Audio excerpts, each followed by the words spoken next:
नमस्कार मेरे बहुत बहुत प्यारे मित्रों। आज हम लोग बहुत ही महत्वपूर्ण, बहुत ही मज़ेदार टॉपिक पे चर्चा करेंगे, वो है ब्लैक बजट। क्या आप लोग इसके बारे में जानते थे? इससे पहले कभी इसके बारे में, इस शब्द के बारे में कभी सुना था? सुना था तो अच्छी बात, अगर नहीं सुने तो आज जानिए इसके बारे में क्या है ये ब्लैक बजट। ब्लैक बजट होता क्या है, क्या इसमें, क्यों इसको ब्लैक बजट कहा गया, वजह क्या थी, रीज़न क्या थे, कारण क्या थे, इसके बारे में हम लोग आज समझेंगे क्या थे। ठीक, ये बात है 1973 की है। कब की बात है? 1973, यानी इंदिरा गांधी की सरकार में 1973 में, कब? 1973 में वित्त मंत्री, ठीक, वित्त मंत्री वाई बी चौहान ने बजट पेश किया था। क्या बात हुआ कि 1973 में किसकी सरकार थी? इंदिरा जी की थी। ठीक, इंदिरा जी की सरकार थी। और क्या हुआ कि वित्त मंत्री कौन थे? वाई बी चौहान, वित्त मंत्री वाई बी चौहान। ठीक, इन्होंने क्या किया? बजट पेश किया।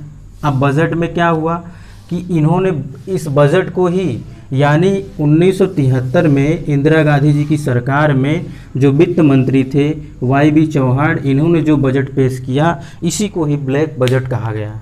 ठीक, सबसे पहली बात ये आप समझिएगा कि 1973 में इंदिरा जी की सरकार थी, वित्त मंत्री थे वाई बी चौहान, जो बजट को पेश किए उस बजट को कहा गया ब्लैक बजट। क्या कहा गया? Black budget. ठीक, अब हम लोग समझते हैं कि आखिर इसको ब्लैक बजट कहा क्यों गया, क्यों कहा गया? कोई ना कोई रीज़न होगा, कोई ना कोई कारण होगा। तो इस बजट को इसलिए ब्लैक बजट कहा गया क्योंकि इसमें 550 करोड़, यानी 550 करोड़ रुपए का क्या दिखा दिया गया? घाटा दिखा दिया गया।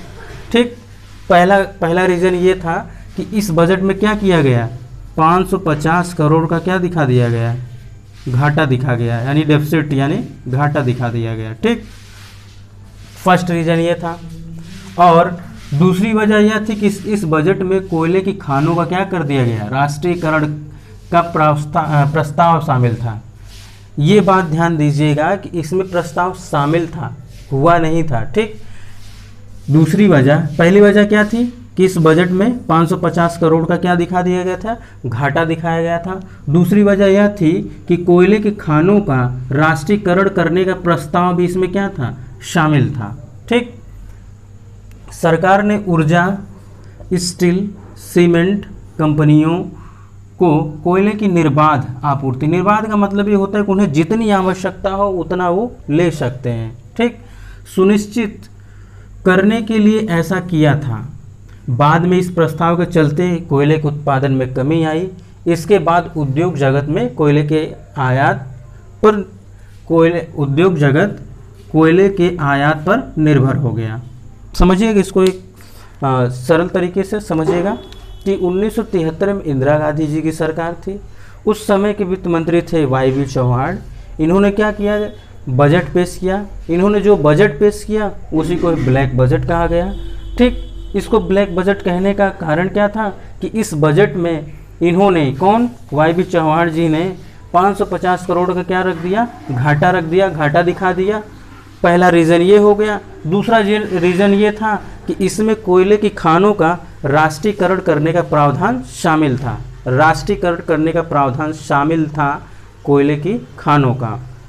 उसके साथ क्या हुआ कि सरकार ने ये कहा, ये प्रावधान लाया कि जो जितनी ऊर्जा कंपनी की है, उद्योग हैं, स्टील हैं, सीमेंट कंपनियां जितनी हैं, अगर इनको जितना कोयले का ज़रूरत हो, आवश्यकता हो, इसको इस रूप में समझिएगा कि ये जितनी कंपनियां हैं, स्टील हैं, कोयले से संबंधित हैं, ऊर्जा की हैं, सीमेंट की हैं, इनको जितनी भी कोयले की आवश्यकता है ये निर्बाध रूप से, यानी कि इसमें कोई लिमिटेशन नहीं कि आप इतना टन ले सकते हैं, इतना क्विंटल ले सकते हैं, आपको जितनी चाहिए आपूर्ति ऐसी कर दी गई कि जितनी आवश्यकता हो उतनी आप लीजिए।